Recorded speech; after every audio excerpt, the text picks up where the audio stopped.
usr, as much as usr we don't. Okay. So the judgment day is mainly the turning point of the ancient Egyptians when they will move to the afterlife, and the judgment day will be based on weighing their heart and their feather, the feather of justice. They believe that they put the heart, the human heart, on one side of the scale, and on the other side is a little feather, which is the feather of justice. They said if the heart is heavier than the feather of justice, means that this person was bad in his first life, and his heart is heavy because it's full of sins, then he will be thrown in hell. If the heart was equal or even lighter than the feather of justice, so it means that he was good and he deserves heaven, so he will be sent to heaven eternally, and it will be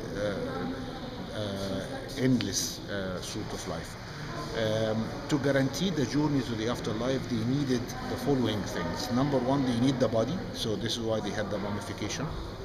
Number two, they need to build tombs, secure places where what we call the houses of eternity, so they can put the mummy and the coffin. They can also store all what they need for the afterlife, or what they expect to use in the afterlife. Also containing some of the personal belongings of this person from the first life. He might need to use it again in the afterlife.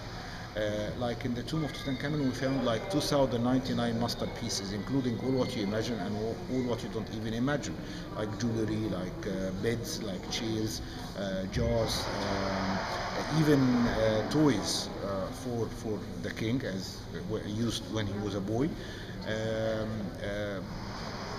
Everything actually should be put in the tomb, but the only best example actually came from Luxor, the West Bank, or the tomb number 62 in the Valley of the Kings, the tomb of Tutankhamun. Also, let's think about it. It's like when you travel, when you go on holiday, or if you want to visit a country. So the first thing you do now is, before even you book the holiday, when you make the decision that you want to go to visit a country, let's say you want to go to visit Egypt. So the first thing to do is to gather some information. Either you buy some guidebooks, or you go on the internet and print out some documents and some printouts to tell you about the place you'll be visiting. So imagine going to the afterlife. It's like a journey, endless journey. So you need to be equipped. So you are packing your tomb with all these tools and all these furnitures, and also you need a guidebook.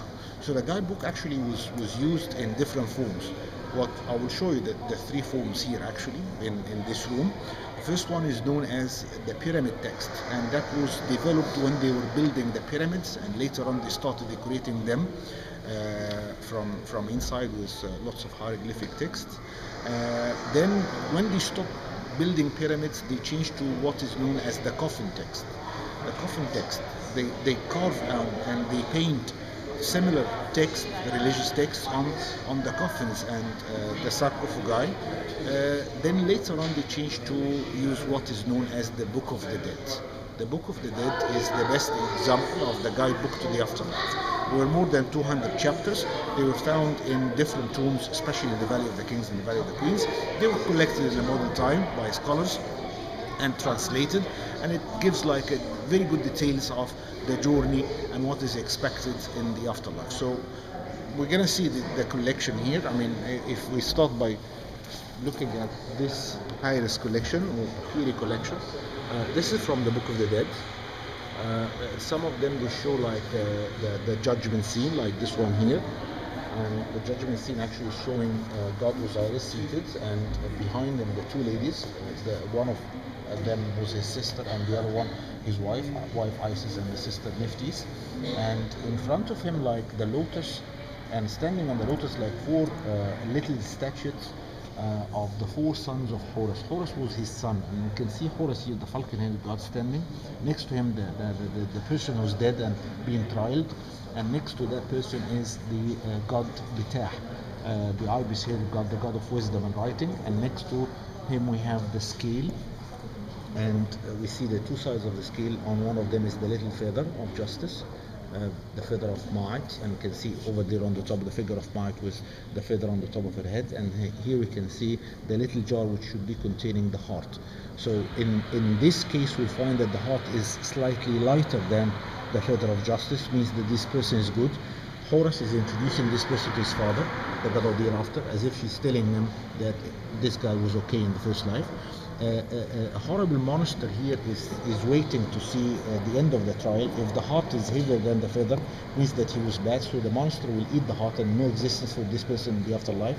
Or we can see the jackal-headed god Anubis is attending the trial and helping also to weigh the heart and the feather. Here Anubis was bringing him to the trial.